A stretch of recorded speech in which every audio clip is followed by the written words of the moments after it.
Julie and Keith's love has stood the test of time. They were seen as a happy couple. I've been together for 36 years. They just seemed to mesh. But after 3 decades, Who's Delilah? deep restlessness seeps in. It was the facade of a perfect marriage, but inside it was broken. There's lust and greed, the fantasy of being somebody else, doing something else. And a once fiery love is reduced to ash. The left end of the home was completely consumed by fire. It was not real. It just was not real. Love may be blind and marriage bliss, but divorce is murder.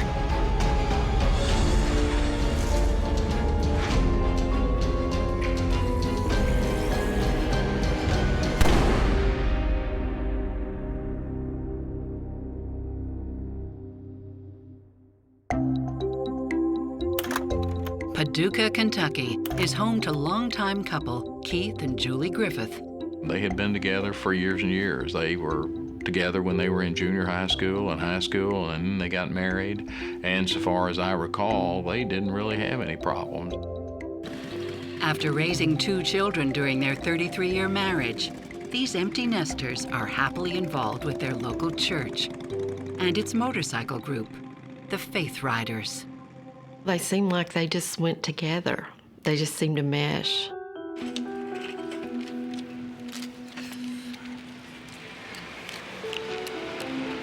Ooh, hey, you hippie.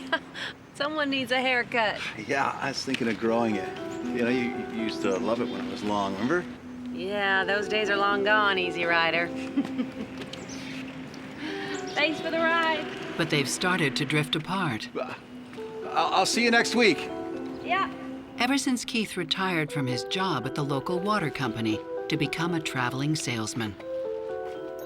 Majority of the time, he was on the road, 4 to 5 days out of the week, typically. Even when he's home, Keith is busy with his side business. He showed up one day at the country club with this really nice golf cart. He said he'd gone into selling golf carts on the side. It's the perfect complement to his real love. Yeah, let me show you how the pros do it, all right? Yeah. He was a very good golfer. I don't believe this. He could hit a golf ball 10 miles and was known for it. Every weekend that he was home and the weather was good, he was playing golf somewhere. Golf was definitely his focus. Meanwhile, What a good girl. You give me that, Cleo. Julie busies herself, pampering her 4-legged baby Give me a kiss. and spending time with the Faith Riders. Hey, everybody. It's shake and bake sale day. Keith was always out of town, so she was a lot more involved with the group than Keith was. I got lots more of these. Oh, there it is. Julie's famous lemonade. We can already count this fundraiser a success. I'm just going to test it. No, you have to pay for that. Oh, he is so cheeky. Julie was one of those people that if life gives you lemons, you make lemonade. So if he was gone, she was gonna find something to do. While Julie has a wide circle of friends, Keith is lonely on the road. So he strikes up conversations with the people he meets along the way. Hey there. Nice looking machines you got in there. Thanks for noticing. Oh, you mean the lawnmowers? Yeah. Hi. Delilah. Including Delilah Culver, a 47-year-old divorcee and Indiana resident. Nice to meet you. Nice to meet you, too.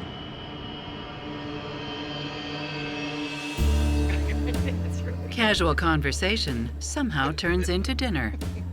Essentially, her work and his work at that time was similar. It was just a business relationship or a friendship, so to speak. Except for one tiny detail. Divorce is really, really hard. It's hard. Oh, yeah, it's weird. I don't know why I wear it. It's been a couple of years, and it just feels weird not having it. Well, it's nice to meet someone who understands. I have a really, really early start tomorrow. Yeah, me too. Me too. Let me get this. Oh, all right.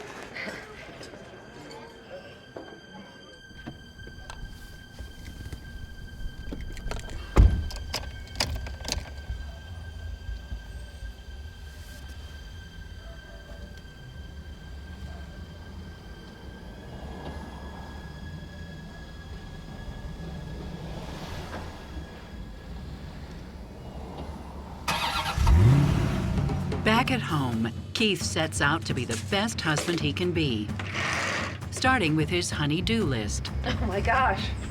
Are you working on the deck? Her deck was very important to her. She loved her deck. What brought this on? Well, I've been promising you this for years, Jules.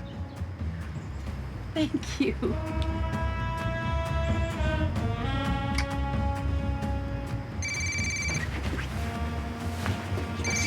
Take this. Okay. I think Keith did some of the things in the home to make it look like I'm still here, I'm still involved. But despite the appearance of marital unity, Keith is not 100% there. He and Delilah still meet occasionally.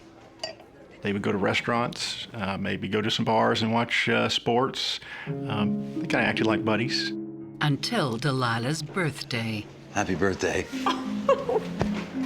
Thank you so much. How about a nightcap back at the hotel? At that time, Keith was overweight. I'm actually seeing someone. His name's Calvin. Of course. Yeah, would you like me to get you a cab? No need. Thanks for the chocolates. I think it would be best if we didn't do this anymore.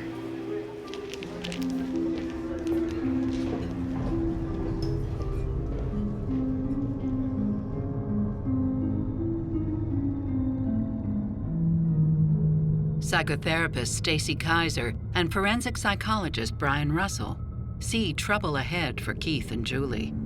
I suspect that Keith's behavior may be motivated by something that we see fairly often when people are disconnected in the empty nest phase of life, which is they come up with things to do that actually put further distance between themselves and their spouses. Typically, affairs actually happen if there are two components, desire and opportunity.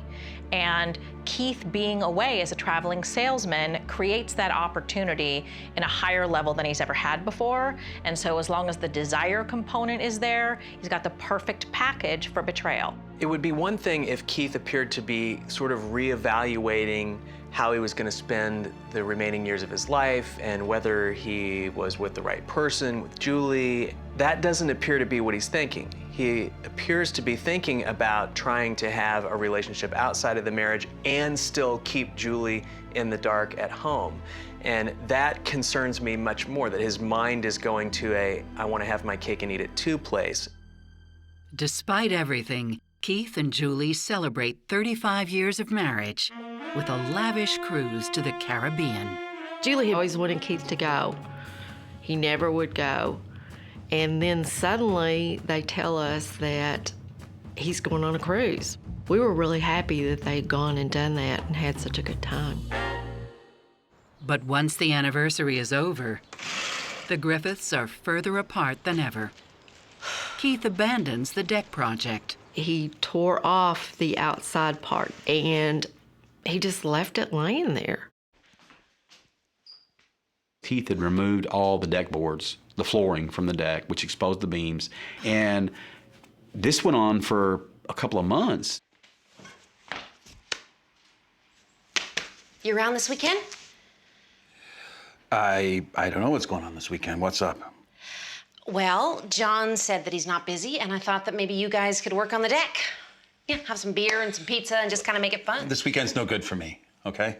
I said, I can come over whenever and help you with it. And it always puzzled me that, you know, he would never respond. But he's offered to help. Look, I said I'd get to it when I get to it, all right? Now just get off my back.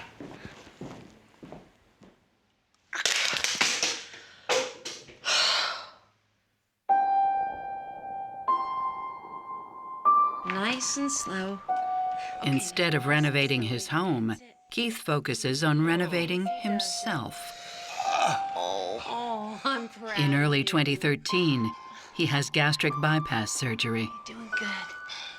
Let's take those off. Oh my goodness, you're doing so well. Here, why don't you lie down? That's it. Okay. His cholesterol was high. He was overweight.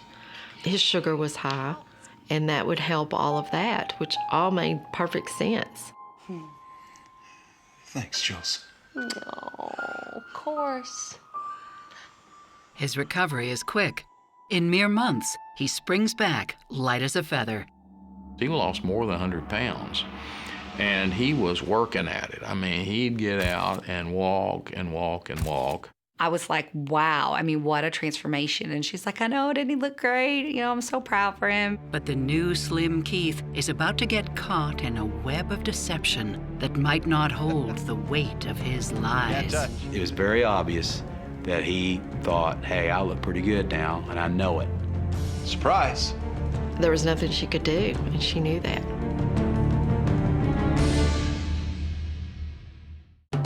Traveling salesman Keith Griffith loses more than 100 pounds, and Julie, his wife of 36 years, couldn't be more proud.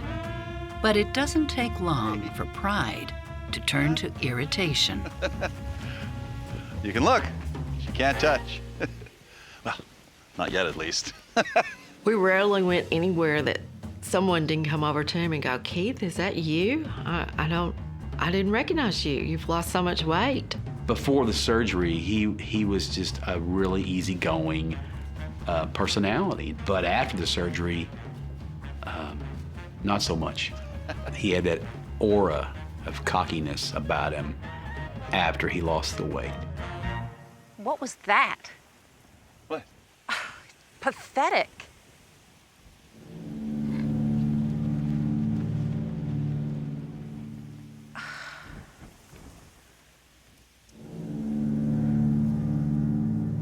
The tensions continue into the fall.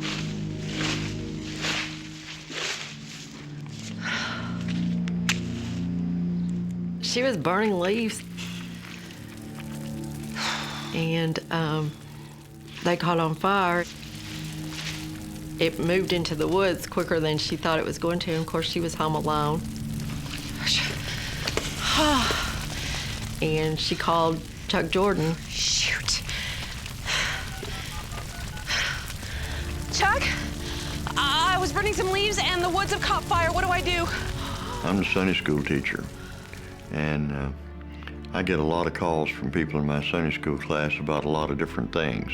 I told Julie to call the fire department. Yeah, right. Okay, sorry, just a little frantic here. Thanks.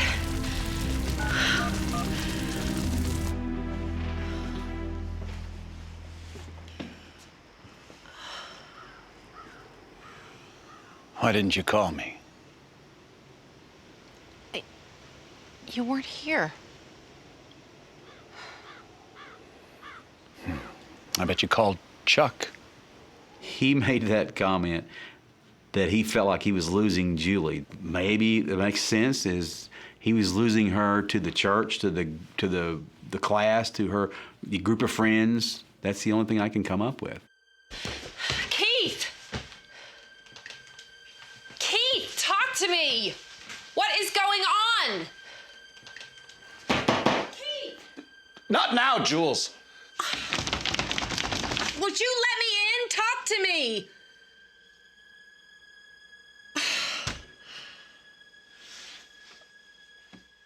After more than 2 years of silence, Keith texts Delilah out of the blue. Keith inquired with Delilah by asking, did you cast a spell on me, that he couldn't get her off of his mind? Well, clearly he was still smitten with her, and he asked her to meet him at a very expensive restaurant, a steakhouse in Indianapolis, and they did.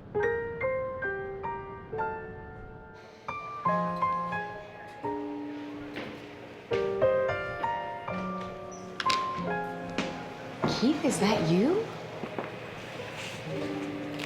Wow. You look fantastic. I think by losing 100 pounds, I think that Keith was more attractive to Delilah. Well, you look great too. The pretext of dinner is to celebrate Delilah's first book. To your literary career. It's almost a perfect evening, except for frequent interruptions from Calvin. Are you still, No, it's over. He's just not accepting it. She continued to take texts and get calls. The guy was calling her up and was just bugging her to death. But, there. He's not going to bother us anymore. It sort of propelled them into greater friendship that night, and they had just a great time. Who's bothering you now? Nobody at all. In the following weeks, she and Keith ramp up their texts to one another. Keith immediately began showering her with gifts, flowers, purses, jewelry. He was really pursuing her. By the autumn of 2013, Keith's efforts to court Delilah appear to be paying off. To the point that Delilah accompanies Keith to have corrective laser eye surgery. He wanted to do it up there where she could, take care of him. He was so close to that girl that he was not having sex with that he wanted her to do it. That was really peculiar. She did not know that he was having it done. Hey, Jules. Hey!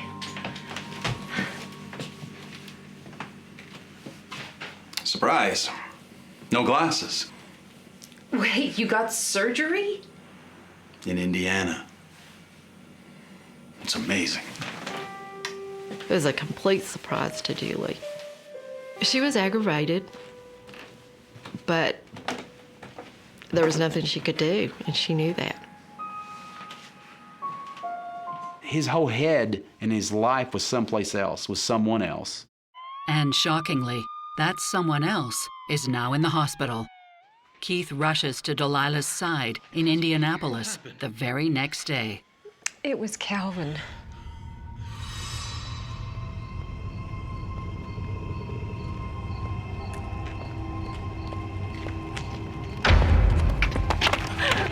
Calvin, you scared me. What are you doing? This Calvin guy tried to, forced her in the car with him and was threatening to kill her and all this kind of stuff. Get in the car. No, I am not getting into the car. This is... Stop! Stop!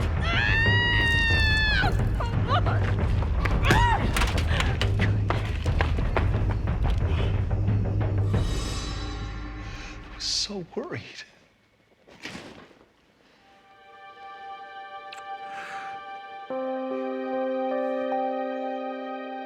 Keith has not been showing much regard or much interest in Julie's feelings for a long time.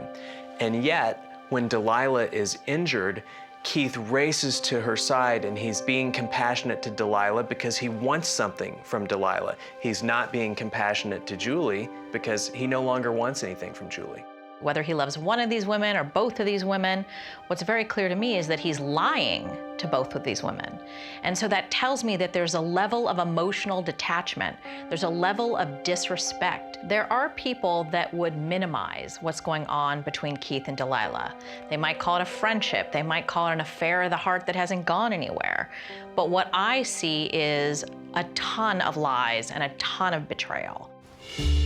Julie and Keith have always been tight-lipped about their marriage. But it's clear they're having problems. When we were on vacation in November, he was always connected to his work. I always felt like he was there in person, but not there in his mind. What is he doing? Probably sexting a secret girlfriend. She even made a joke about him having another girlfriend in one of his sales regions.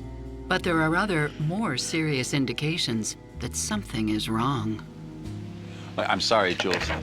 I have to work on December 31st in Kentucky. They need me. What, on New Year's Eve? He said, I'm gonna be out of town over New Year's. I need you guys to entertain Julie. Can take care of you. And her reaction was, what traveling salesman works on New Year's Eve? Really? Are you sure you have to work New Year's? I have to take this call. In hindsight, yes, I do think that she may have had suspicions. Delilah, too, is growing suspicious. I don't get it. What's going on, Keith? You just said that your wife is still on your insurance. My ex-wife, I meant. obviously. He let it slip that his wife and his ex-wife and he still shared an insurance policy. By that time, Mr. and Mrs. Griffith were supposed to have been divorced 5 years. Why is she still on your insurance? We were together a long time. Old habits. Listen, if you want to be with me, you have to get her out of your life altogether, all right? Keith told her he was a fixer. He said he would fix the problem. In fact, he's ready to make a move. I hate not being able to see you more. That we're so far apart.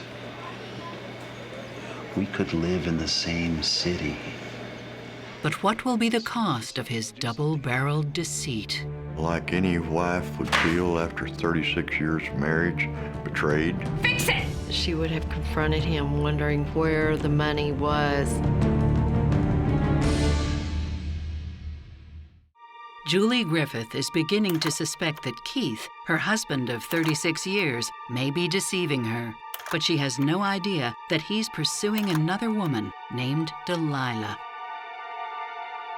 Winter brings on the new year and a fresh supply of marital problems when Keith returns home from his trip. Happy New Year's, Jules. Who's Delilah? It was a card that had been sent to Keith by his other woman, his lady friend. And it was a little more than just a I'm a buddy card. What can I say? My clients love me. Just like you, right? Right? Look, we have other things we need to talk about. Keith's golf equipment business, Like what? is bankrupt. She did not know much about the finances. Keith paid the bills. Keith did the taxes. We have no money. What do you mean we don't have any money? Look, we can't afford to fix the heater. They'd been having the heater problems, and they had to get that heater replaced, or there would be carbon monoxide released in their home. Well, you either explain to me why we can't afford it, or you fix it!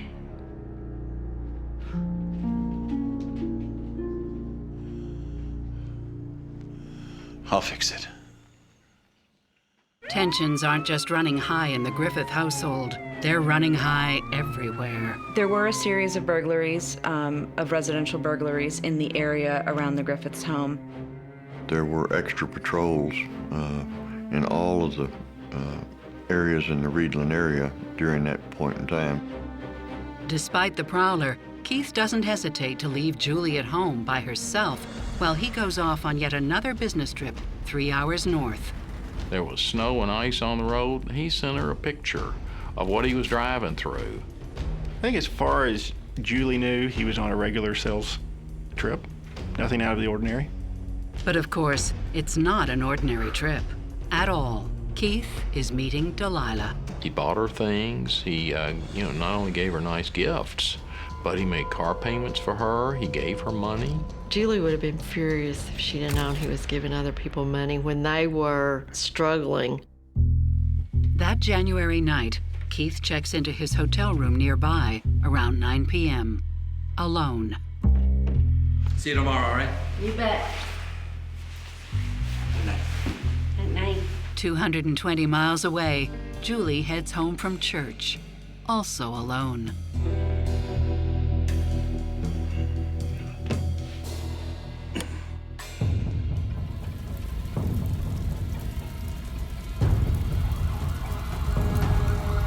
A few hours later, firefighters and police race to the Griffith property.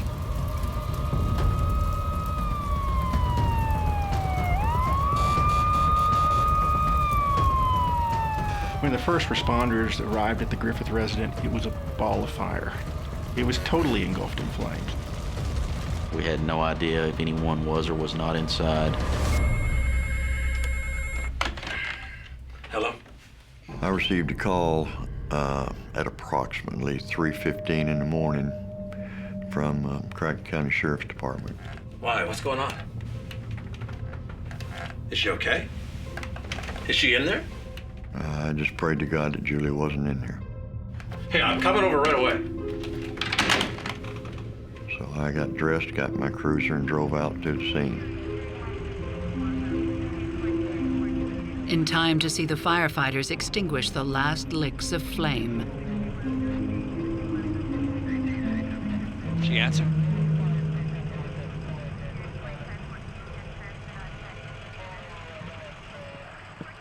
The whole left end of this house had been consumed by fire to the point to where there was not a single wall or stud left standing. It was just the foundation and the ashes there. By the time firefighters had put the blaze out, there was pretty much nothing left. Except 2 bodies. There was a large dog that was a family pet, recovered from the master bedroom area, and that was among the ashes. Tragically, Julie is pulled from the ashes too.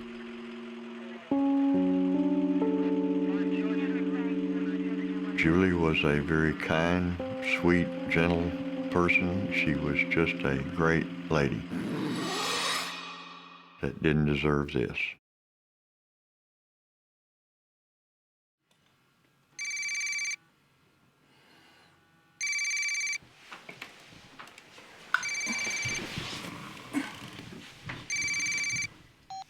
I called Keith on my cell phone to tell him that the house had burnt and Julie was dead.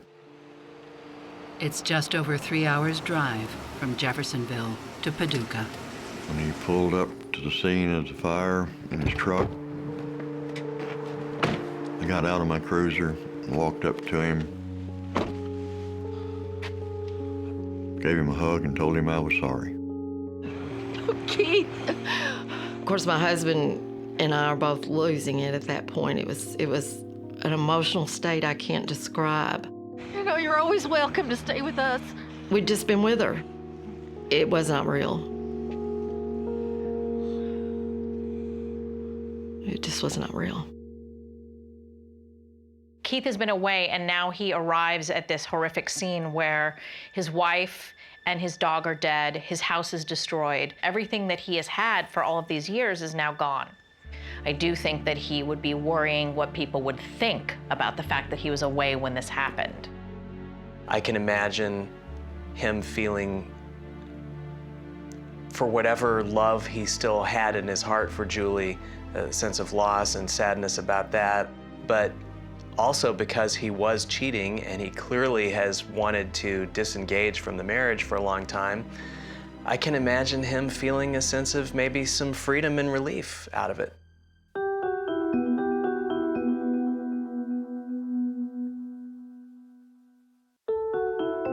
Fire marshals don't see any telltale signs of arson. It was assumed that this was a heating unit fire, an accidental fire. Except the autopsy on Julie's body reveals Julie did not die of smoke inhalation. That was the pinnacle part of the investigation that completely changed everything. This was a homicide. Julie Griffith and her dog Cleo appear to have died in a tragic house fire, until the autopsy on Julie's body reveals that she did not die of smoke inhalation. It was determined that Julie had been shot 3 times in the torso. Bullets found at the scene corroborate the autopsy's findings. Now police consider a new theory, that a prowler shot Julie in a break-in gone wrong. Detectives were assigned to canvass the area, go door to door, trying to look for anyone that may have seen or heard anything. The sheriff's office knocked on every door in the neighborhood to see if they could uncover any video recordings when this event happened that night. The investigation takes another turn as deputies sift through what's left of the garage.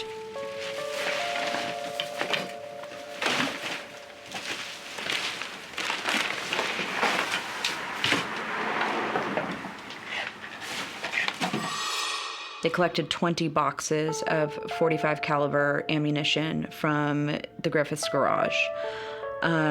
It was the same caliber that was used to shoot Julie Griffith.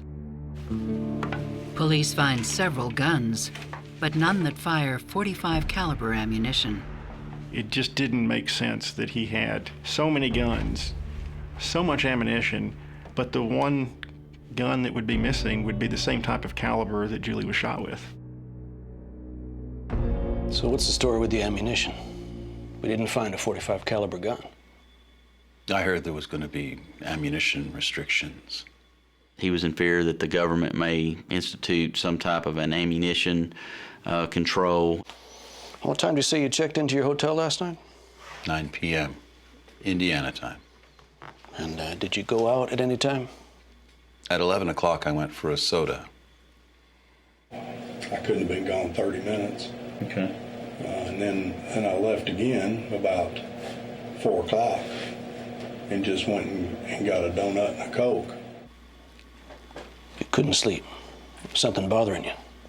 Not at all.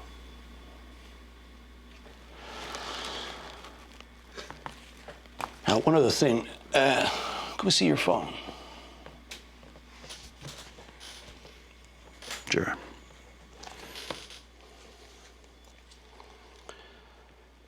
And when they turned it on, the first thing that popped up was a text from Delilah. It just simply asked the question, did you make it home okay? After Keith had not responded, Delilah responded back, you're not answering, not good. Who's Delilah? A work friend. A buddy. Do you delete text messages? I do delete them. I just don't keep them. I mean, I don't keep any of them. It was a little peculiar that that would be the first text message he would have ever gotten from her, and felt that there should have been a longer history of text threads. Your wife Julie's messages go back a ways. Didn't want to save space there. I mean, I'll keep hers on there till it gets, and I keep her generally because she's sending me pictures of the grandkids. Okay. What we learned from Keith Griffith's phone was we began seeing a picture of a marriage that had some secrets. Well, thank you for your time. You're free to go. Over the next few days, police begin checking Keith's story, starting with Delilah Culver. One possibility that was concerning initially was, did she know about this murder? Was she involved in this murder?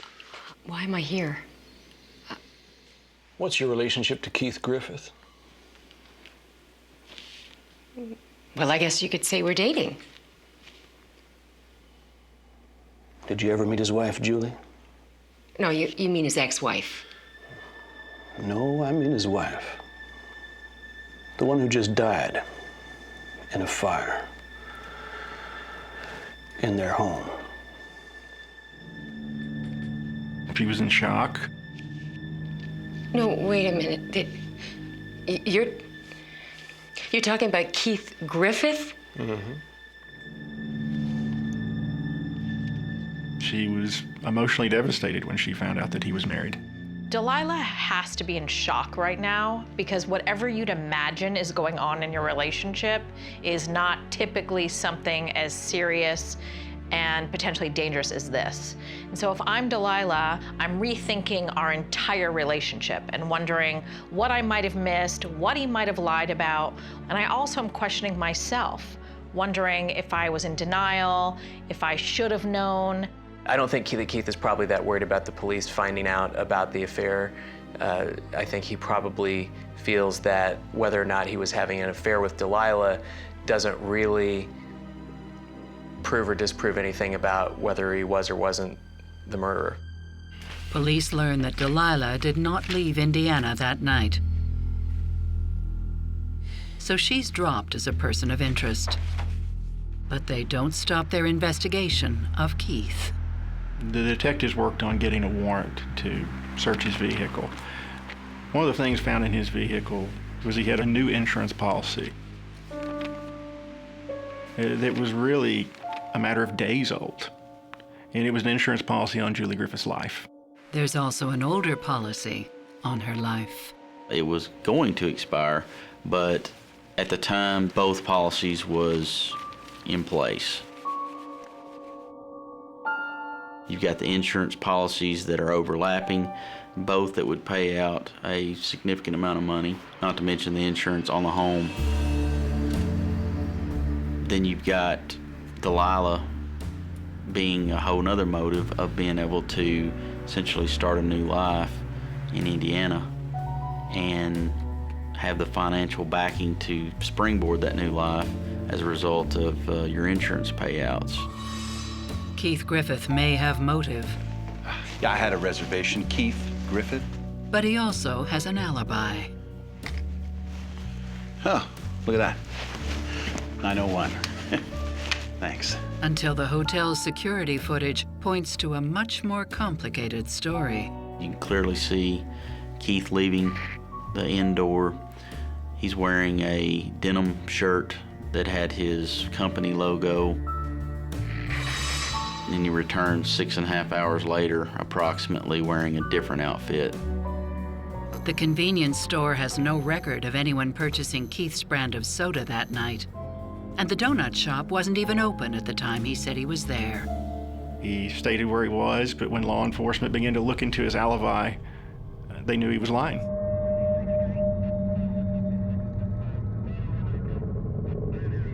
We could prove he wasn't where he said he was, but we couldn't place him in Paducah. Until they re-examine home security footage provided by neighbors. Police identify what looks to be Keith's vehicle 1 mile from his house, just before it burned to the ground. He showed up in the area about 15 minutes before we thought the fire started, so the time frame fit perfectly. Keith Griffith is charged with Julie's murder, plus arson, tampering with evidence, and animal cruelty. I didn't do it! The spouse is always the person that they suspect first. And I had to take it as that no, he did not do it. I swear I'm innocent. But they have something that makes them think that they do. But when Keith stands trial a few months later, Circuit Court in session, the Honorable Judge Hancock back presiding. shocking secrets are revealed about his life that might just let Keith off the hook. There was no smoking gun. There was no DNA. The devil is after everybody. He never lets up.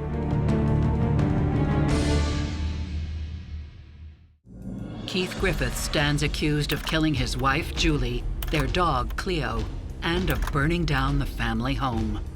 He proclaims his innocence, even though police and prosecutors have shown his alibi is a lie. Be seated, please. When Keith stands trial 1 year later, Did you lie to the police? I did. he comes up with a whole new, sordid alibi. Nobody knew what I was doing out on the road but me. And I didn't want anybody to know. The reason you didn't see him go to this convenience store or to this donut shop is because he was out with prostitutes. I was embarrassed and ashamed of what I was doing the night my wife died. Just trying to have a friend with benefits on the road. We did a forensics examination of his computer, and we started seeing a life that involved adult dating sites, escorts, pornography. We learned that he not only had a girlfriend as another woman, but even a day or two before the fire, he was actually with an escort at another hotel. It was the facade of a perfect marriage. That marriage on the outside that looked perfect, but inside it was broken. Keith's defense was that he made mistakes. He had a life that he was embarrassed of on the road that dealt with other women and sex, but he wasn't a killer. I'm still embarrassed and ashamed of all of it. Did you kill your wife? No, sir, I did not. I loved my wife. It's hard to prove or disprove Keith's new story, leaving just enough room for reasonable doubt. The only piece of tangible evidence that Keith was in Paducah that night is one grainy surveillance video image. Obviously, it was argued that that wasn't his vehicle at his trial. Jury deliberations take just 5 hours. 8 jurists voted for conviction and 4 voted for acquittal. Because this was a capital case, the jury had to decide unanimously. And because they couldn't decide that, they declared a mistrial. They have to start over. Except, in the end, they don't. If there was one person, just one person that I wanted dead, it would be him. A jailhouse informant comes forward to police to say he's got valuable information. Keith Griffith had solicited that inmate to shoot one of the lead detectives on the case. This is too good. You serious? Griffith told you to kill me and make it look like a home invasion? He had been attempting to plan a hit to be placed on myself.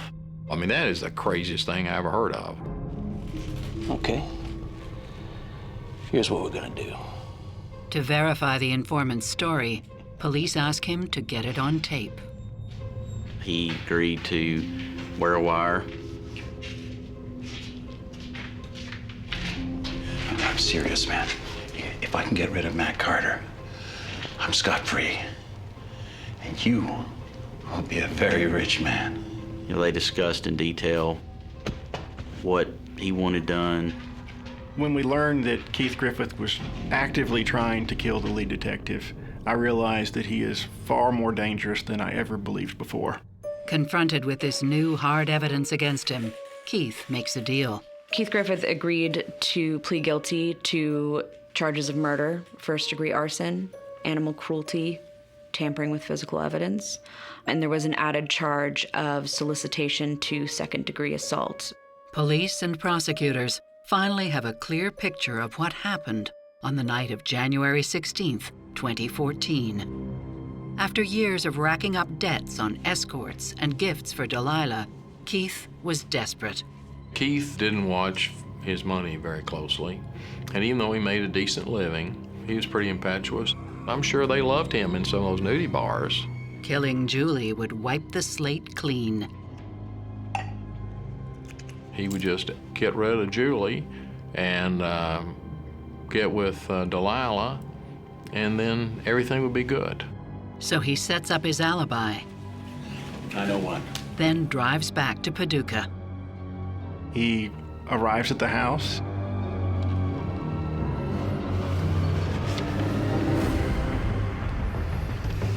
He gets out of his vehicle. He walks in the front door. He opens the bedroom door. Julie's in bed. He shoots her 3 times in the chest.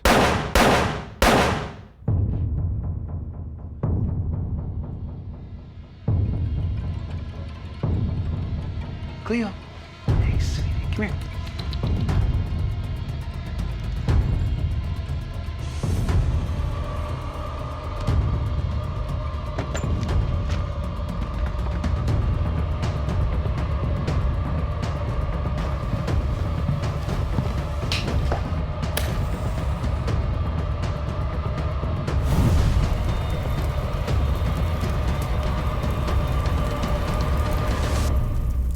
He lights the house on fire, and he gets in his vehicle, and he drives right back to the hotel. On the way, Keith stashes his clothes at the nearest gas station and waits for news. Chuck. Keith. It's a real kick in the teeth.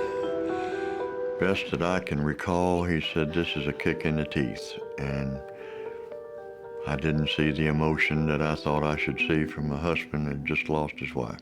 The devil is after everybody. He never lets up. He'll find a weak spot. He'll use it. He never quits.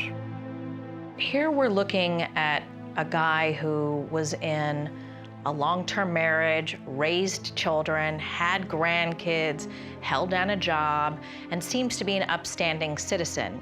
And yet, in the second half of his life, there's murder. And what that says to me is that probably All of this sociopathic behavior has been going on for years and years and years, and yet he was covering it up. He was getting away with it. If you look at all of the steps, how much thinking through of this Keith must have done. His brain was working just fine, and he went right ahead and did it anyway so that he could get rid of his wife and have money and a chance to go on and have another life and relationship with another woman. The only thing more evil than that you can really think of is if he had done it just for the sheer pleasure of watching Julie suffer. In January 2016, Keith is sentenced to 30 years in jail with no possibility of appeal. He'll die in prison, and he deserves to die in prison, and he's going to die in prison without any pride or dignity. It was a big shock. It was beyond the fact that I was betrayed and lied to, openly lied to.